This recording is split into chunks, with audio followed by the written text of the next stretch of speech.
Natchez sends it across D'Angelo. Holding. Back across. Natchez. White scores! He does it again! Game over! Marty Natchez!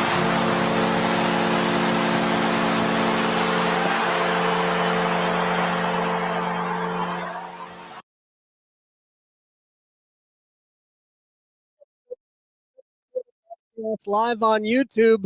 If you're watching on YouTube, you just watched me turn around, run and get my notepad, and then come back. Not that I need notes after something like that. We've all got it etched in our brains. The Carolina Hurricanes. Everybody exhale. I just exhaled. Hurricanes win it 3-2 in overtime. Said it before, said it during the aftermath. This was Martin Necas's opus, I thought. Start to finish. I mean, best player on the ice. I don't even think it's debatable. I know the head coach has some high standards for a lot of things, but I'm sure he's driving home probably about now, going, man, if we could get half of that from Necas every night, then Hurricanes are going to be a pretty tough out all season long. I know what Seattle's record is. They were 2-4-1. I think the Kraken are a good team. I think there were no fluke last year. They're deep all over the place. Carolina was very, very good tonight. Did they allow maybe some more in the first period and maybe early in the second? Yeah, they did. But you're going to allow scoring chances to good teams. Seattle's a good team. And that was a heck of a win. We're brought to you by the Aluminum Company of North Carolina. If it's for the exterior of your home, you can find it at the Aluminum Company of North Carolina on Hamlin Road in Durham. All right, man, we have a lot of stuff to do. Aluminumcompany.com. If you're watching on YouTube, you can see the logo there in the upper right and lower left of your screen. See, we have a bunch of you out here. I'm sure we have listeners in the Southern Hemisphere. We are huge in the Southern Hemisphere. Shout out to our friends in Perth and in Adelaide, Australia. Huge Caniacs. Now, to Crocodile Dundee, you might not have known this, but Crocodile Dundee was a huge Caniac. Shout out to our friend Trip Tracy. We'll take some questions and comments in the chat, and let's get right to it. Well, where should we start? I thought Carolina was good throughout. I thought they were good in the first period. They just made some defensive mistakes, and it ended up costing them in goals.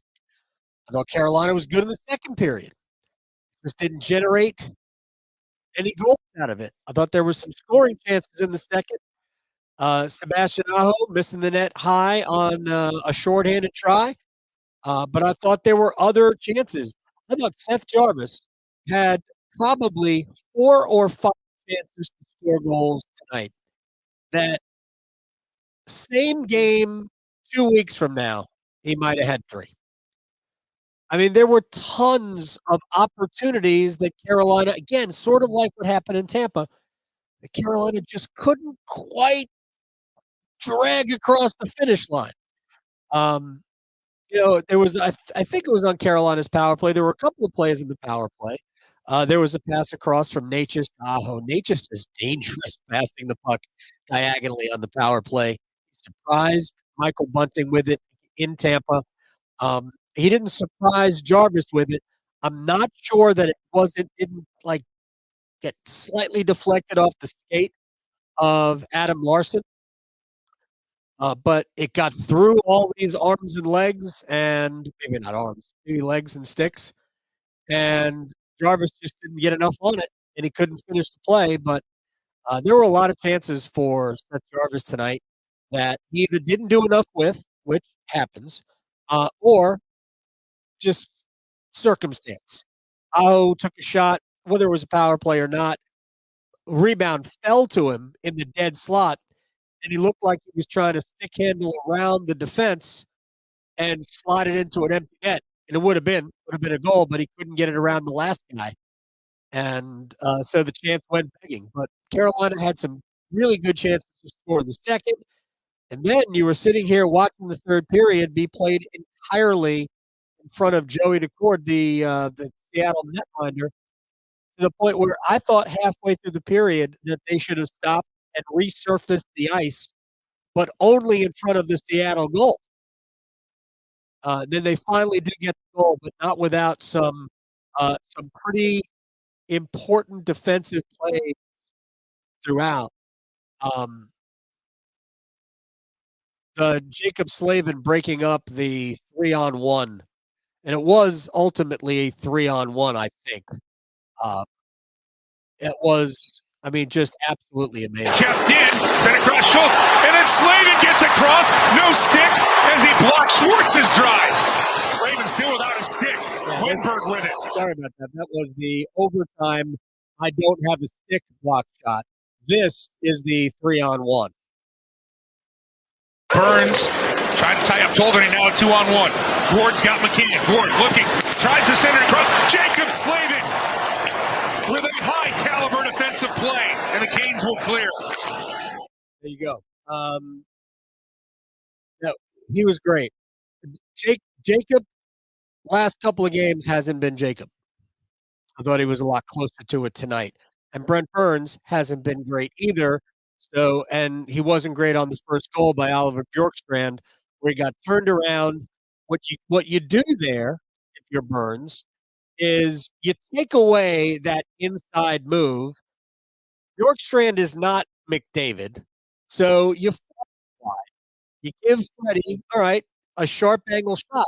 And actually, Seattle had a couple of sharp angle shots in the game. They're decent scoring chances, but if the goaltender is on his toes, he's probably not going to get beat by those. So you force him, you take away his angle, and then you let the goalie have the play. But Burns overplayed it, and then Bjorkstrand ducked inside. It was a great shot inside the post and in. I wasn't sure from upstairs whether it was crossbar and in or posted in, but you could hear it. So I know there was some criticism of Anderson. I don't think the criticism belongs with Freddie. I think if anything, it belongs with Burns, or no one. But I mean, I think that Brent made it a little easier. Sorry, I was almost out of camera. I'm just relaxing.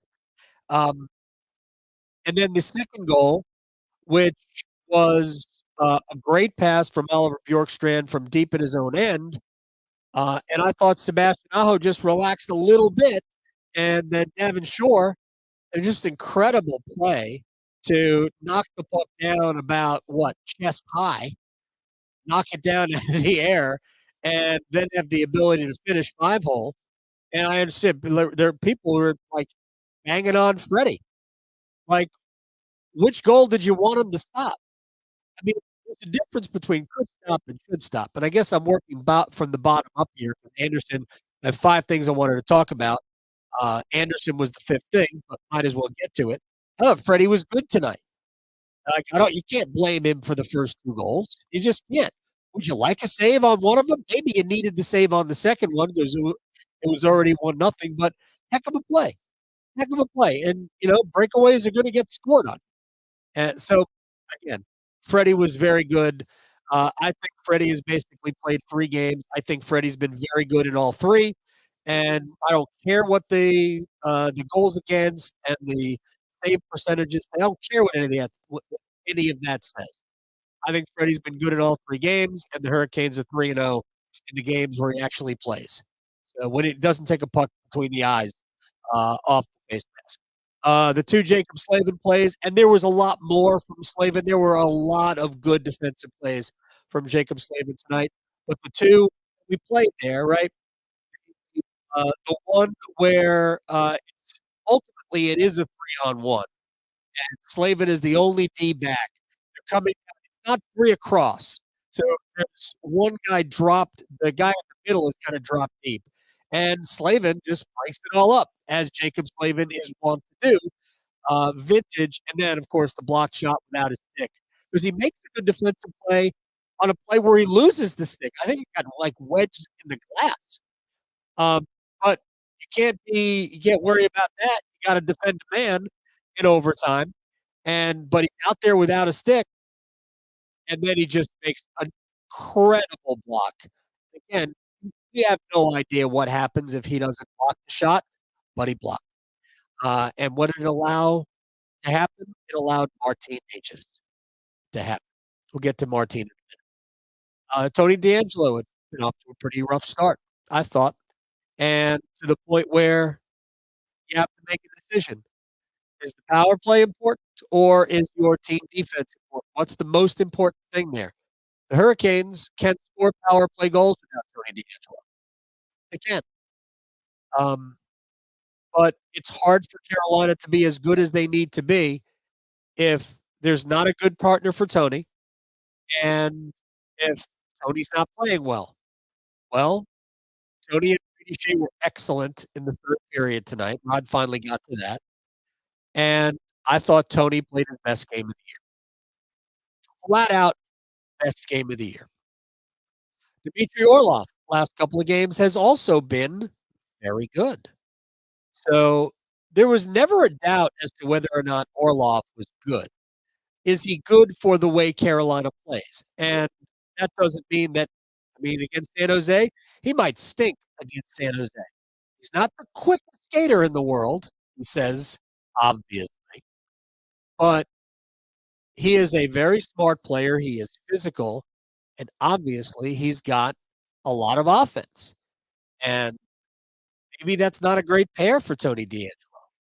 Maybe Orlov and Chatfield, who played in the third period and looked very good together, maybe that's the better pair. So somewhere along the line, there are 7 NHL defensemen here, and only 6 are going to play. Carolina's going to play 12 games. Andrei Svechnikov, maybe he comes back tomorrow. Maybe he comes back Monday in Philadelphia. If I had to guess, I would say it's Monday in Philadelphia. You don't need him to beat San Jose. And Brett Pesce still, it's not long term, but it's not short term. So right now, I think this is the way Rod's going to line up. I think he's going to go with Slavin and Burns, Shea and D'Angelo, Orlov and Pesce. And he could also, and I think he will at times, bump Orlov up to play with Shea and let Orlov play his offside, which he's very good at doing. But I thought everything looked like it was supposed to look in the third period tonight. 2 more players I want to talk about. The first is somebody I've been incredibly critical of. Jesperi Kotkaniemi was outstanding tonight. Really was. I'm not sure that it wasn't his best game start to finish of the entire season. I really thought he was excellent. Obviously, he gets the goal that ties it. He's also part of and here's one of the things I like about Kotkaniemi. I think he's a smart player. He makes smart plays. If you go back to, and I'm trying to remember the sequence, it was against Ottawa, and it was. Don't think it was the shorthanded goal. Um, no, it was the shorthanded goal, the Slavin shorthanded goal. Kotkaniemi and Jarvis are out, and Jarvis delivers the hit to free up the play. Kotkaniemi gets the puck. He holds onto it long enough so Jarvis can join him. He dumps it into the far corner from the left side of the rink, all the way into the far corner. Jarvis goes to get it. Ultimately, the puck cycles back behind the net. Kotkaniemi got it, and then he just leaves it for Slavin, who bangs it home. But it was the intelligence to hang on to the puck and then know that he could throw it into the corner where Seth could get it. And just a dynamite play. Might not have been a short hit. Doesn't matter to me at this point. Plus, it was 15 days ago. But he does so many smart things. And the smart thing he did on the first goal for Carolina with just under a minute 40 left in the period was that once Carolina got possession of the puck, he passed it behind the net. This is after Dumoulin checked himself to the ice. He just fell. He got caught, maybe toe picked, and boom, he's down, and the puck is loose. And ultimately, Kotkaniemi has it, and he gets it behind the net to Bunting, who is able to get it through traffic to Natchez in front. But it's a smart play. And he understands that he's got somebody behind the net. And if you've listened to me talk about this enough, I love it. I think Carolina is at their best when they are low to high. When they go, whether it's behind the net or not, I think low to high Carolina is at their best. I think they have a lot of players who can make passes from the goal line. And if they are good enough in front of the net, they'll score a lot of goals that way. Just love the way that Kotkaniemi played tonight. And for me, he won a bunch of faceoffs. I'm going to get the numbers for that in just a second. Kotkaniemi, boy, he was 7 out of 9. He was 9 out of 13 on the night. He was the best in the faceoff circle for Carolina at 69%. Teuvo Teravainen won 8 of his 12, so he was at 67%. Jordan Staal was 12 and 7, 63%. Sebastian Aho did not take a face-off tonight. Yes, he did not take a face-off tonight. So he played center, but when it came time to take the draw, Teuvo Teravainen took him on the left side. Seth Jarvis took them on the right side, and Jarvis was 6 for 6. So there's obviously something wrong with Sebastian that is preventing him from taking faceoffs. I don't know if that's wrist. I saw him without his gloves on. There's no tape. He's got no bandages, so he doesn't have anything like that going on, or at least he's not wearing a bandage for it. Is it shoulder? Is it elbow? Don't know. But their line tonight. Now I realized I believe they were on the ice for the Bjorkstrand goal. I just want to make sure that that is true. Yes, they were on the ice for the Bjorkstrand goal. Um, and again, is what it is. Really, Brent Burns can do something about that more than anybody else. But here's what, and they play because they played against the Bjorkstrand line all night. But the numbers at 5-on-5 for the Aho Teravainen Jarvis line. Roughly 15 minutes at 5-on-5. Shot attempts 4, 29. Shot attempts against 4. 29 to 4, right? But they weren't ultimately offensively dangerous. They just had the puck all night long. Just had the puck. Kotkaniemi, Natchez, and Bunting as a line, it was 21-13. The only line that didn't play well as a group, it didn't play a lot, was the Drury, Nason, Lemieux line. I almost feel bad for Steph Nason because he deserves to play in your top 9 the way he plays. But it's going to be tough. And I think ultimately Carolina, maybe if we have time, we'll talk a little bit about it. But I think ultimately Carolina will play 3 scoring lines and the um, the Staal line. And I even think we saw a little bit of that manifest itself tonight. Believe it or not, at least through 2 periods, the Staal line did not play a ton. The Staal line, Jordan Staal was on the ice for 14 and a half minutes, and that includes winning the overtime faceoff and then stumbling to the bench. Looked like he caught an edge or something. He didn't get to the bench clean, but it was no big deal. Jordan Martinook played just over 15 minutes. Jesper Fast played just over 15 minutes as well. So that line, their ice time dropped a little bit. And then you notice that the fourth line, the Jack Drury line, did not play a lot at all. Drury played just over 7 minutes. Mason played just under 7 minutes. Kind of amazing, right? Brendan Lemieux, who actually delivered some important hits, I thought, in the third period. He played just over 7 minutes. There was no power play time, so Nathan wasn't going to get a lot of time on the ice. I think they need to figure out a way to get him in more, especially as good as the Kotkaniemi, Nathan Jarvis trio was playing for a couple of days. But let's see what happens when Andrei Svechnikov comes back.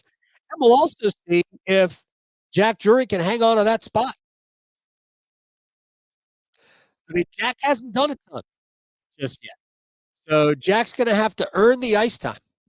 So, but back to just to wrap it up on Kotkaniemi, complete game. I forget who the player was, but Kotkaniemi came back all the way for a back check to completely erase the chance. Here, all I wrote down was KK back check erased scoring chance because it did. He played a very good game. I think he's a very smart player. And then we just get to more teenagers. Not a ton to say, right? just the best player on the ice tonight. And I am as critical of him and uh, I don't even know what the word is. I want him to be great. He has great in him. For 3/4 of last season, he was great. And then he fell off. And then in the postseason, he was other than one game in New Jersey, he was basically non-existent. He was existent tonight. He was absolutely dynamite. All right, let's go. Let's see if we can go through some questions here. I'm going to work from the bottom up, and we'll see what happens here. Uh, I saw that Zach. Did any tennis fans notice that Nature's overtime celebration was the Ben Shelton hang up the phone?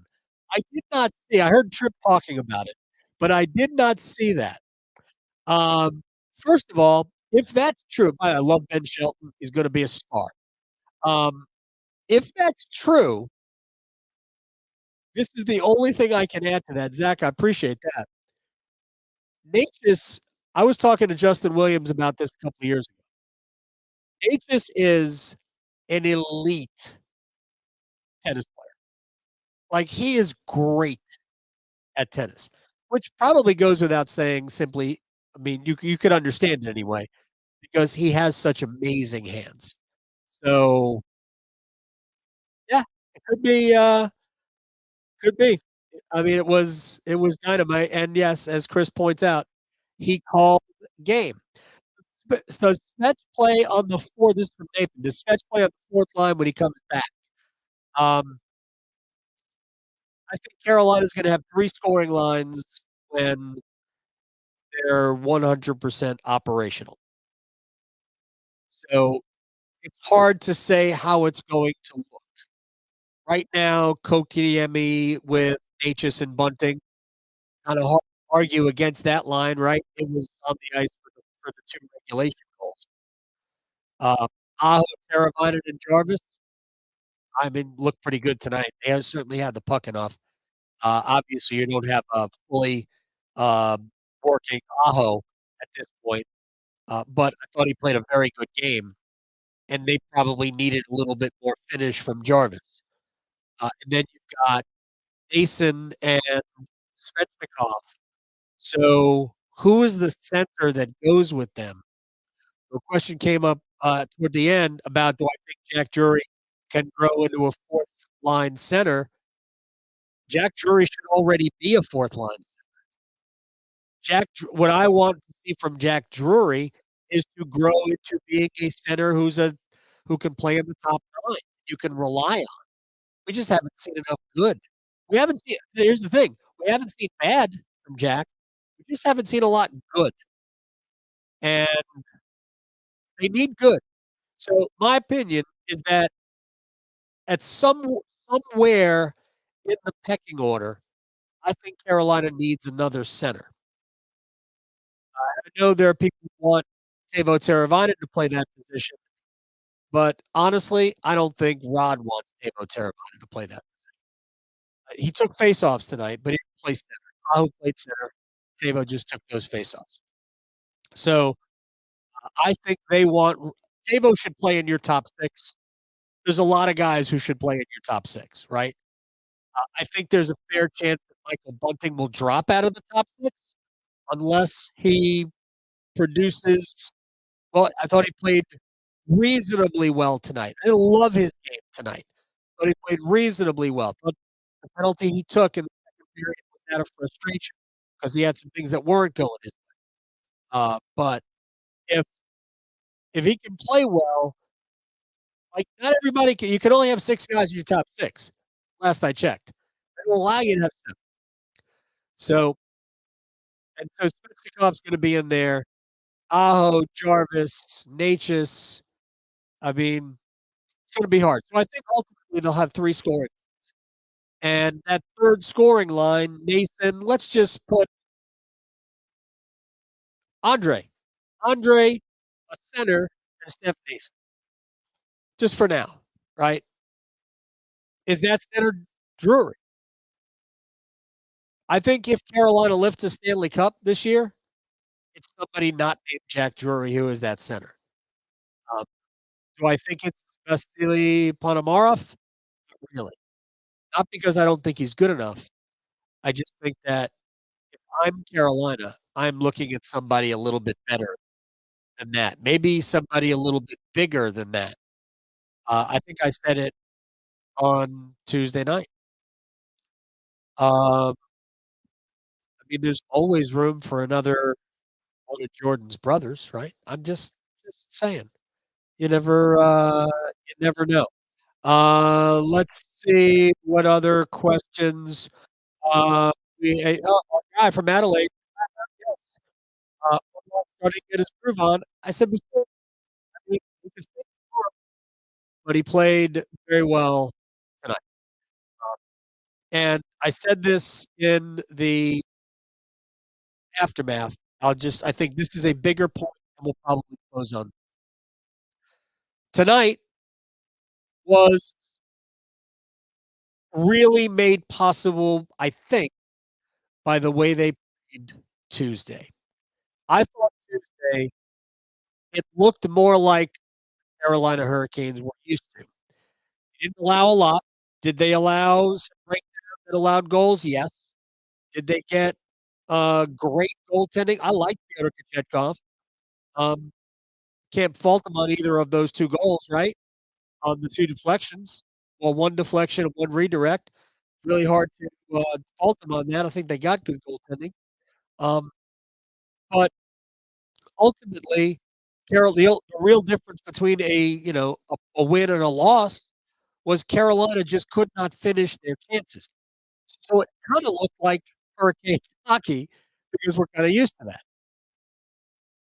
Tonight, it looked like it was gonna be the same thing. But Seattle is not Tampa. Seattle's still good. But I thought that Tuesday night was encouraging because it was supposed to look more defensive. And tonight, apart from a couple of moments here and there, it looked defensive. And so I think that's important for Carolina. They are going to generate chances. They are going to score goals. It took them 56 plus minutes to do it, or 55 plus minutes to do it. But they finally got to it when Shea makes the defensive play, pushes it out of the zone, gets it to Natchez, gets it to Kokaniemi, and we're tied at 2. And then you were like, let's get another one now. I don't know how many good scoring chances Carolina had the rest of the way. Um, they got the one that they needed in overtime. So Natchez, number 88, the 88 car was dynamite tonight. So was Kokaniemi. Jarvis, good. Aho, very good. But when we talked about it, throughout the lineup, there were guys who just had great individual games tonight. Uh, D'Angelo, Shea, right up there with anybody, and again, I gave D'Angelo one of my stars. So big picture, man, it was a win they had to have. It was a game forget about the 2 points. You lose 4 in a row, now you're really starting to doubt, and Rod talked about it in the postgame, that the moments when they get sideways, it's because somebody is trying to do 2 jobs. Just do yours and let the others do theirs. They should be fine. Voracek was great tonight, and there were so many opportunities to keep or not opportunities, so many times the Hurricanes kept Seattle hemmed in. It was a beautiful thing. With that said, I'm not sure what else that we can cover. I'll look through a couple of more questions, but I think we are good. And how about the fact that we played 56 minutes of 5-on-5 time? 56 minutes at 5-on-5. We played almost 5 at 3-on-3, and the Hurricanes won a hockey game. And Rod Brindamore even praised the officiating afterwards.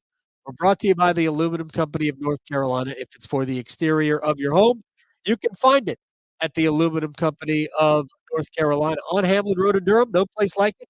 Sammy Hanna and his crew do a great job.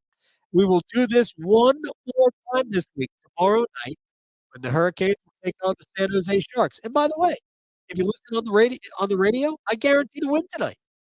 Guarantee. It happened. So thank thank you. We'll see everybody tomorrow. This is the Canes Quarter podcast, and we do it live on YouTube. So caress the subscribe button, and we'll see you after the Canes and the Sharks.